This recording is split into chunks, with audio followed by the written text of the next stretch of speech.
What's my fantastic squad? It's your boy SatAttack. Y'all see the title, man. Back with Mr. Ballin video. It's been a week since I reacted, but it's been 3 days since he dropped this one. This place will make you spiral into madness, man. Let's get straight into a 28-minute long video. So let's get straight into it. We got 1.5 million, 85K likes. I kind of miss not being seeing the dislikes, but I doubt he got that many dislikes. But I just miss seeing the dislikes, you know. In late July of 1988, two hunters were walking up the steep mountain trail in Colorado, looking for a place to set up for the day. Okay. And as they were walking, they eventually left the trail and began kind of meandering through the trees, looking for a clearing. And at some point, they spotted a clearing up ahead, but in this clearing, there was this really bright white thing at the base of one of the trees. And so the two hunters, they walked up to investigate what this white thing was, and when they saw it, they both knew immediately that this was something no one was supposed to see. And so after the hunters took a mental note of where they were on the mountain, they turned around and rushed back down to town to tell authorities. But before we get into that story, if you're a fan of the strange, dark, and mysterious delivered in story format, then you come to the right place because that's all we do, and we upload once a week. So, if that's of interest to you, the next time the like button is at work, secretly sneak into their house and train their new puppy to bark at shadows and pee behind the washing machine. Also, please subscribe to our channel and turn on all notifications so you don't miss any of our weekly uploads. Okay, let's get into today's story. Well, this limited edition honey habanero, not bad.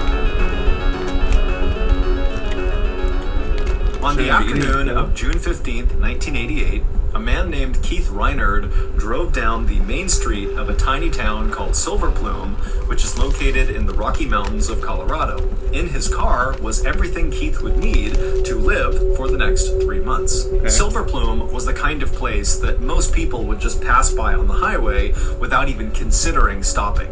It was kind of a no-name town in the middle of nowhere. In the 1800s, it had been... It was kind of a no-name town in the middle of nowhere. In the 1800s, it had been a booming mining town. Makes sense. However, now, all but 140 of its residents had either died or moved away. In fact, Silver Plume was considered a living ghost town because of how close it was to being totally abandoned. But this emptiness and kind of middle of nowhere to being... This is like I would shoot a scary movie type shit.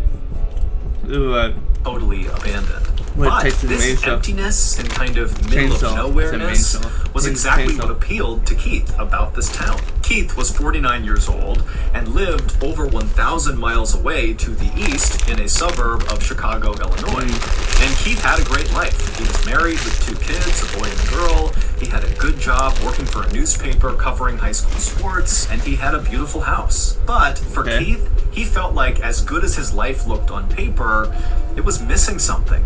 There was one thing he had always wanted to do, but had always put off doing, and that was to write a book. And not just any book, a book that lots of people were going to read, a great American classic. That's what he wanted to make. But there was just one problem. Keith had no idea what this big book was going to be about.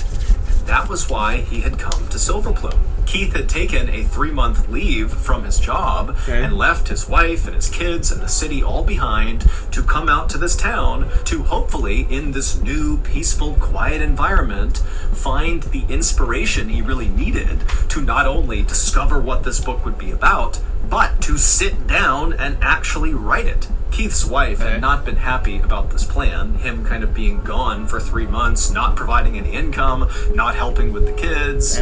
But she could tell Keith really felt like he needed to do this. 3 months is great. So that's a long time. her blessing. After arriving on Main Street in Silver Plume, a long time for her to take care of everything. 3 months is wild. Keith looked up and he saw KP Cafe off to the right. It was a weathered old building that looked like it was straight out of a cowboy movie, and this cafe was exactly the landmark that Keith had been looking for. And so he pulled his car over on the side of the road, he got out, he stretched, and then he began walking towards this cafe. This cafe was the big hangout spot in Silver Plume for all of its 140 residents, and the reason Keith knew this was because his best friend from high school, Ted Parker, owned KP Cafe. Ted had actually been the person who inspired Keith to come to Silver Plume in the first place. He had told him about how peaceful and serene this place was, the best environment for a writer. And when Keith had told Ted that sounds great, I'm going to do it, I'm going to come to Silver Plume, Ted had told him that he also owned the store right next to KP Cafe. It used to be a bookstore, but the previous tenant who ran the bookstore had talked about some big European vacation he was going on and then had just kind of vanished.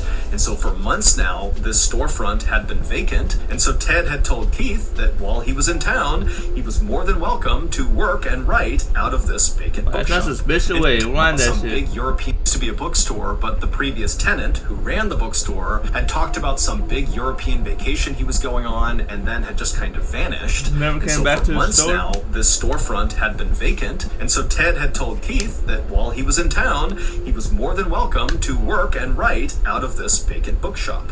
And so Keith, after walking up to the front window of KP Cafe, he looked inside and didn't see Ted, and so he decided he would take a moment and walk over to this vacant bookshop that would be his office. So he went next door, he pulled out the key that Ted had already sent him in advance, he unlocked the door, and he went inside. And right away, Keith was struck at what he saw. I mean, the place was full of books. Some piles of books were higher than his head, and many of the books looked rare and expensive. And Keith's first thought was, why did this guy who used to run this store just abandon all of this? This had to cost a lot of money. But Keith was far too excited about the next few months and getting this book done that he didn't really think too hard about whatever the previous owner had done. And instead, he just began to daydream about what the next few months would be like and how this book was going to turn out. And as Keith was thinking about his big book project, Ted actually came into the bookstore, and when the two friends saw each other, they ran up to each other and embraced, and then before long, the two of them had gone outside and began walking around Silver Plume, just chatting and catching up. And eventually, after chatting and walking around for a really long time, the pair left Silver Plume and wound up walking onto this hiking trail that went up into the woods. Now, years earlier, Ted and... Hey, that don't look bad. That looked pretty fun, though. It seems really scary, but... Keith had both been avid hikers and outdoorsmen, but now, I mean, Keith had put on some weight, and he really wasn't a big hiker anymore, but Ted didn't really know that. And so Ted, he's leading this hike up this trail as they're still kind of chatting and making light of things, but Keith, as he was struggling to keep up, was getting more and more anxious about this hike, and he also had a deep fear of heights, and this trail appeared to go... Why not just tell him? Hey, bro, Hey, bro, I'm getting tired, bro. I haven't done this shit in a minute. That's all you gotta say. I'm not like really high up this mountain, but Keith kept telling himself that, you know, he was here in Silver Plume as much to write this book as he was to kind of have a little more adventure in his life. And so he just kept on trudging along after Ted. But eventually, Keith just could not handle how high up they were getting. He was totally terrified of being able to see the valley. Oh, yeah, I feel that. Nearby overlook. Oh shit! So the hike is like right here, right towards this one. Way down below, and so he had a sort of panic attack where he grabbed a nearby tree and hugged it like it was the only thing keeping him from falling off the mountain. And when Ted turned around and saw Keith, he rushed over to him and said, "Don't worry, everything is okay." He convinced him to let go of the tree, and then very carefully, Keith and Ted walked back down the trail back into town. And when they got down there, Ted would tell Keith he was so sorry for putting Keith in such a stressful position, and Keith kind of brushed it off and said, "You know, it's totally fine, you know, no big deal." Even though this panic attack was very embarrassing for Keith, he wound up just kind of shifting his mental focus to... I feel it. But you should have said, hey, I'll be the first to let you know, bro. I'm scared of heights, bro. Like, what's embarrassing about that? What you gonna say? Like, getting settled into this new life he was going to be living for the next few months. And so along with this office space in this old abandoned bookstore that Keith would be using, he also rented a small apartment in the little church in town. And very quickly, Keith developed a sort of daily routine. He would get up early in his apartment, and he would make his way over to the bookstore, and he would sit down at his computer, and he would write all day. But even though Keith was doing a lot of writing, It was not productive writing. It was mostly Keith sitting down, trying to come up with the topic for his book, not being able to do it, and then he just sort of drifted off and began doing journal entries and writing snippets of poetry, and then before long the day was over and he had accomplished nothing. And so at the end of June, roughly 2 weeks after Keith had arrived in town, he was sitting at his computer one morning inside of the bookshop, unable to write anything productive, and he told himself, you know what, I gotta do something to break out of this writer's block. Writer's block is when writers kind of hit a psychological wall and just can't seem to be creative. They can't write. I understand that. And so Keith decided... I get that shit all the time, bro. Like, when I start, like, after writing my name, get writer's block, bro. In order to kind of get out of this funk, that he would go back up into the mountains again. He would face his fear of heights, and he would get to the summit, and that clean mountain air and all the nature around him would kind of bring him back to reality and give him the inspiration he would need to just write this book. And so Keith turned off his computer, he left the bookstore, he went back to his apartment in the church, he packed some sandwiches and some water into a backpack, and then he walked from the church apartment to the nearby trail that would lead out of Silver Plume and up into the forest and into the mountains. It was a hot day that day, but as soon as Keith was underneath the shade of all the trees, it was very cool. And the real photo, hey, this looks sick. But would I ever do it? Hell no, cause I don't know where the hell. I don't know where snakes are, none of that shit. You know what I'm saying? So, nah, that should look cool though. That should look cool. I understand why you would want to do it. Sounds of the birds and the insects and other animals all around him was very calming. But very quickly, Keith's hike went from very peaceful and relatively flat to very intimidating and very steep. But Keith, he was determined to do this hike. He felt like it was a critical step in the creation of this book. And so he just kept on going one foot after another, huffing and panting and making his way up this incredibly steep trail. And it was like with every step he took, he felt braver and braver. And suddenly he was able to look down at the valley below and not feel as frightened. And then at some point, as he was walking up, he saw all these scratch marks on a tree that were obviously from a mountain lion. But instead of Keith... Nah, if it's from mountain... Brother, mountain lions? No, brother. I'm going back, and I'm writing something different about, like, you know what I'm saying? The book don't have to be what you go... Like, why does the book have to be this hike, you know what I'm saying? Like, it could be anything. He felt more brave. He felt excited. He felt like this is what he came here for. This book and adventure kind of coming together in this moment. Finally, Keith made it to the top of the mountain lion's claws and said, that shit excites me. Like, the trail, and he found this incredible clearing that looked down over the town below. And in this clearing was a monument to a man named Clifford Griffin, who had died at this exact spot 100 years earlier. Keith knew Clifford's story. Back in 1887, when Silver Plume 1887, okay, that is... was a booming mining This is in 1988, okay. Town. Clifford, in 1887, when Silver Plume was a booming mining town, Clifford, who was a mine owner, came up to this exact spot in the mountains to play his violin. And then after playing it for a bit, he stopped and which one is a violin? A grave, stood on the edge of it, shot himself, and fell into the hole. No one knew why he did that. What the fuck? Within a couple of years, I did not expect that story to go in, like, for suicide purposes. I thought that man was about to get got by, like, an animal or something. I think that dude was about to... Oh, violence. Yeah, I was doing it right. I was thinking about the right thing. But I thought a lion, a mountain lion or some shit got him. They said that dude just shot himself. And dug a grave, stood on the edge of it, nice shot himself, and fell into the hole. No one knew why he did that, but within a couple of years, the mining industry came to a halt in Silver Plume, and everybody just kind of vanished. And very quickly, rumors began to swirl around the people who remained in Silver Plume, how, you know, their town must be cursed, and maybe it was connected to what happened to poor old Clifford. After staring at this monument for a few minutes, Keith turned his attention to lunch. He pulled off his backpack, took out a sandwich, and he began eating. And my boy eating the same spot that boy done killed himself at. That is crazy. Nah. That man has shot himself right there 100 years ago. As he ate, he looked back at this monument and he thought of another strange silver plume story, except this one hit much closer to home. It was about the man who used to run the bookstore where Keith now did all of his writing out of.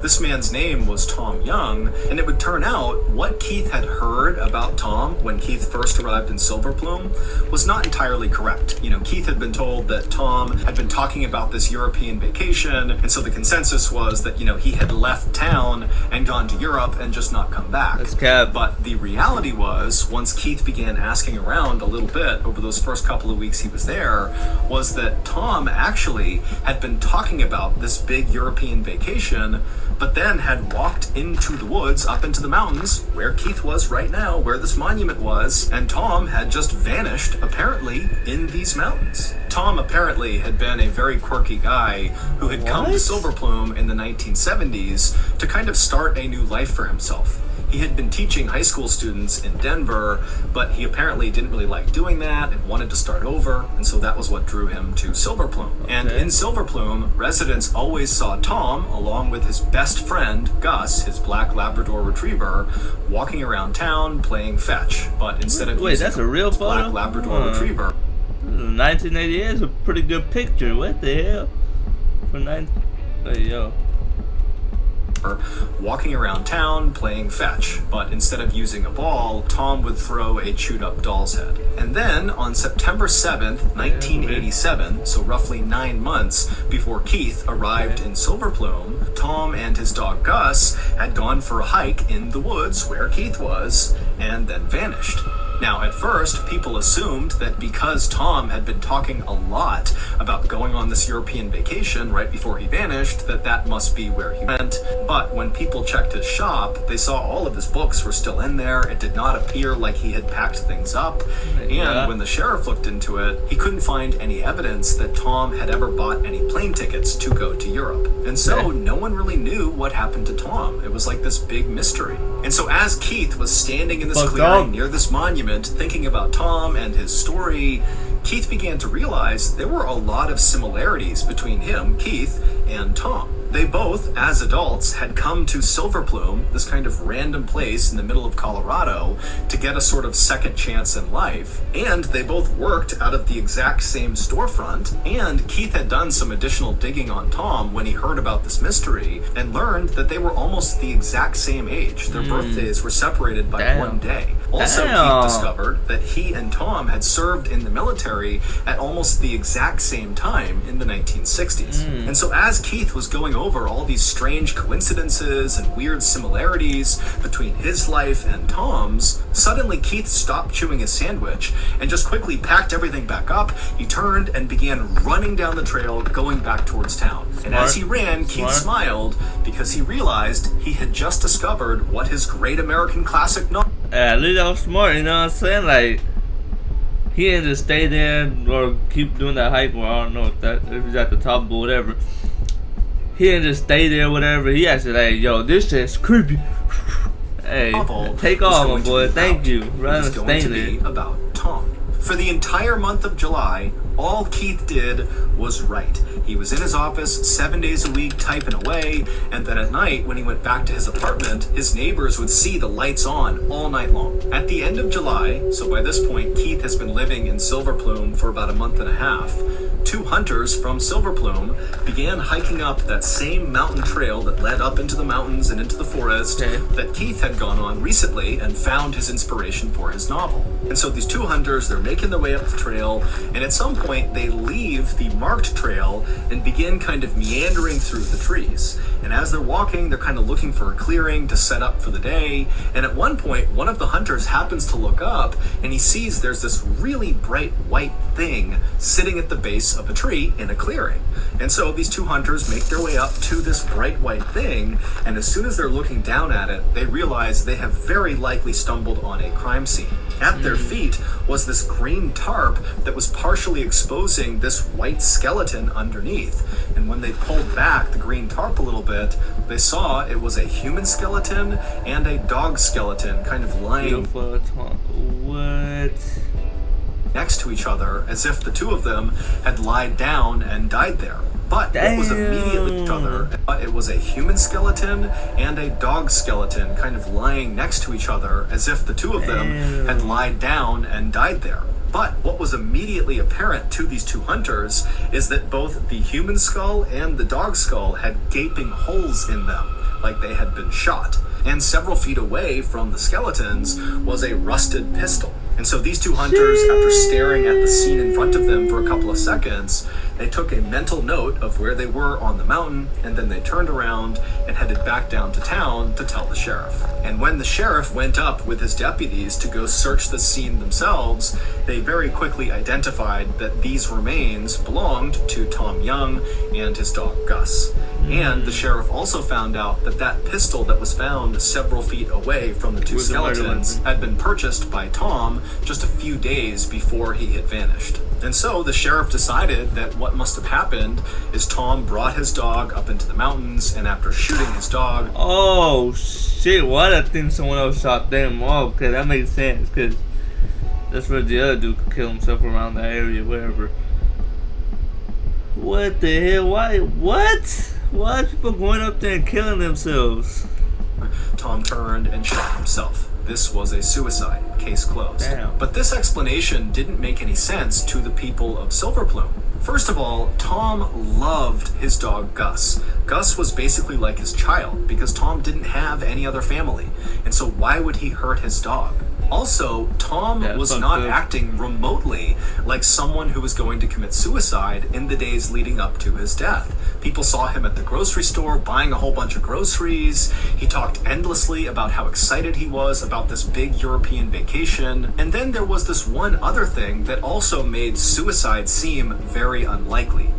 When those two hunters had discovered Tom and Gus, they were partially covered by that green plastic tarp. But it looked very much like the wind and kind of nature in general had blown the tarp off of them, revealing the white bones that the hunters had seen. But what that meant is that very likely that tarp at one point had been totally covering their bodies. And so between that and the fact that the gun was located several feet away from where Tom was, oh, my dumb ass. Okay, that's kind of interesting. And I watched too many crime scenes to not put that shit, 2 and 2 together. That gun was like 20 feet away from, not 20, I'm just exaggerating. A couple feet away from him, there's tarp on them. And the fact that the gun was located several feet away from where Tom was, it seemed to the people of Silver Plume that probably somebody else had shot and killed both Tom and Gus, covered them up with this tarp, and then dumped the gun several feet away. Adding to the theory that this was a murder, not a suicide, were the rumors around town that there was this nuclear weapon production facility somewhere near their town, and apparently they were illegally dumping radioactive materials into these old abandoned mine shafts near and in Silver Plume. And people thought, you know, maybe Tom, who had military training, he was actually in the special forces in the military, maybe he had gone out and done some snooping around and discovered this illegal dumping operation, and that got him killed. When Keith heard that Tom and Gus's bodies had been discovered up in the mountains, it was absolutely devastating for Keith. Even though Keith had never actually met Tom, he still felt like he had a bond with Tom. I mean, he was obsessively writing about Tom and learning everything about him, and he also had all these similarities with Tom, and so it was a really big deal to find out that Tom and Gus were dead. But the silver lining to this tragedy was that Keith was now armed with more information about Tom and his dog, and suddenly the ending to his big novel became clear. And so Keith got right back to work. On August 3rd, 1988, so a couple of days after Tom and Gus's skeletons were found up in the mountains, the town of Silver Plume held a memorial service for Tom. And Keith, he would attend the service, and as he listened to the people of Silver Plume talking about Tom and how he had come to Silver Plume to get this second chance at life, Keith couldn't help but feel like it was almost like he was watching his own memorial service, because Tom's life so closely mirrored his own. And then, as he was listening to more and more people talk, Keith started to feel like there was no way Tom killed himself. That can't be what happened. Something else happened to Tom. And Keith was confident that through his research... We still got 8 minutes, so this is about to pick up, huh? So pick it up. Through doing this book about Tom, he would suicide. figure out what happened to him and his dog. Oh, that's Keith. Little boy Keith. With the goatee. As soon as the memorial service ended, Keith quickly slipped out and headed back to his apartment, and when he went inside, he looked around at all the stacks of papers and maps and books that he was using to put together this novel, and he knew that out of all this chaos around him, this novel really was becoming a thing. He was doing it. He was gonna get this book done. But he knew there was one more thing he had to do before he could finish this book. And that was, he had to go back up into the mountains. So, a few days later, on August 7th, at around 4:30 in the afternoon, Keith walked inside of KP Cafe and strolled up to the counter where his buddy, Ted Parker, was sitting there reading a book. Keith paid for a drink and then announced to Ted that he, Keith, was going to leave this cafe and go right up into the mountains again. And so as Keith told Ted his big plan for this hike he was going to go on, Ted just felt totally confused. Ted's looking at Keith knowing this guy is not a confident climber. I mean, they had gone on that one hike partway up the mountain, and Keith had had a panic attack and had to go back down again.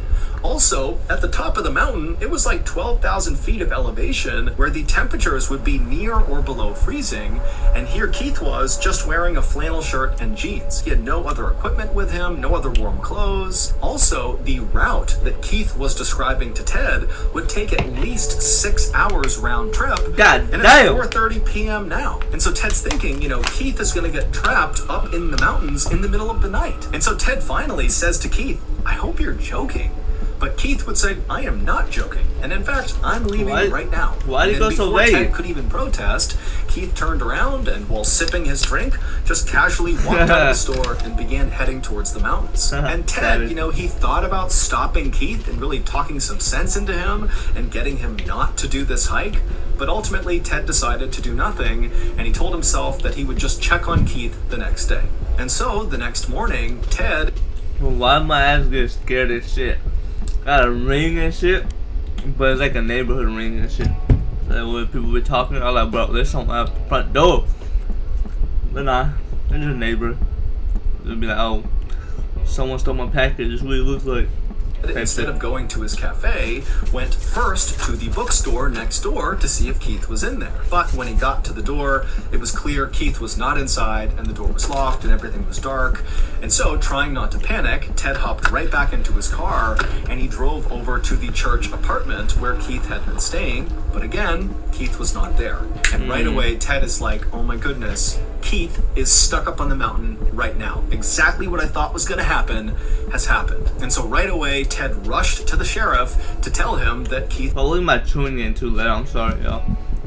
Let me point it towards the laptop more. Was missing. And after hearing what Ted had to say, the sheriff would end up launching one of the biggest search and rescue efforts in the history of Colorado. Within 24 hours of being informed of Keith's absence, there were hundreds of people, professional searchers, and just locals who wanted to help, combing this mountain trail looking for Keith. Don't tell me that boy Keith dead. Someone tell me that boy is not dead. Planes overhead, there were tracking dogs. I mean, this was a really big deal. And by this point, Keith was very well known in Silver Plume. It's a tiny place. Everybody knows each other, and everyone knew that, he was working on this big book. And so people were really worried about Keith. He was one of theirs. But also, the townspeople were very creeped out by the fact that, Keith, who they knew was very similar to Tom, they knew he was writing about Tom, they knew that Keith was working out of the same storefront that Tom had been in, that now Keith had apparently vanished under the exact same circumstances as Tom. He had wandered into the woods, and that was it. And so it just felt like, how could they have these two people go missing in the exact same way? It just wasn't adding up. On August 9th, so 2 days after Keith had gone missing, and so by this point he's still missing, Ted and some friends decided they would go to Keith's apartment and look around and see if maybe there was some clue as to where Keith went or what he was going to do on this hike. And so they went into his apartment, and Ted's friends began fanning out and looking in the bedroom and looking through all the papers and documents all over the floor, and Ted sat down at Keith's computer. And so Ted fired it up, and as soon as it loaded, there was just this one document on the desktop, and it was the book that Keith was writing. And so Ted clicked on it. And right away, after reading just a couple of lines, he was yelling for his friends to come over here and look at this. And one by one, each of these guys came over and they just could not believe what they were looking at. From the first page of Keith's book, it was clear the setting for his book was Silver Plume, except he renamed it White Plume. He had created all these fictional characters. Oh wow, that changed a whole lot. As well that were obviously based on real people but had renamed them as well. But that was not what shocked Ted and his friends. What shocked them was the main character of this book. His name was Guy Gypsum. Guy Gypsum was a military veteran who had come to White Plume looking for a better life and an opportunity to be closer to nature in rural Colorado. Guy was almost 50 years old, he loved to go hiking, and he worked out of a storefront that was right next to the only cafe in town. Guy Gypsum was both Keith and Tom at the same time. Keith basically had taken Tom's life and Keith's own life and merged them to create this composite character. And when Ted and his friends scrolled to the bottom of this document, they realized that Keith had written an ending for Guy Gypsum's character. These are the final words in this document. Guy Gypsum changed into some hiking boots and donned a heavy flannel shirt. He understood it all now, and his motivations. Guy closed the door and then walked off towards the lush, shadowless Colorado forests above. 5 days later, the search for Keith was called off. He was never found. Some people say Keith wandered up into the mountains and accidentally died of exposure, and someday we'll find his remains somewhere in the forest. But others say, after reading that final line in Keith's book, that Keith did all this on purpose. I mean, he literally lived out the final part of his book. He put on his boots and his heavy flannel shirt and his jeans, and he wandered off. I'm confused. You never published it though. No one really read it besides those people. Like, did he really publish it? Like, no one else would probably read that book ever. Off into the lush, shadowless Colorado forest above and killed himself in order to perhaps get closer to Tom Young, the man he had kind of become obsessed with after learning they were so similar, and the man he kind of like meshed his own life with and created this weird composite character of these two lives. I mean, it seemed like a guy that had kind of spiraled into madness in writing this book and decided that death was the only way to finish the novel. And still others say, you know, maybe there really is some kind of secret illicit operation happening in or around Silver Plume. Maybe it's that radioactive waste getting dumped into the mines that, you know, Tom discovered and that got him killed. And Keith, in researching Tom, also discovered this illegal thing and that got Keith killed as well. But all of those things are just theories because today, officially, there is no answer as to what happened to Keith. Yeah, 10 years later, all disappeared remains mystery. God damn, people was actually reading this shit.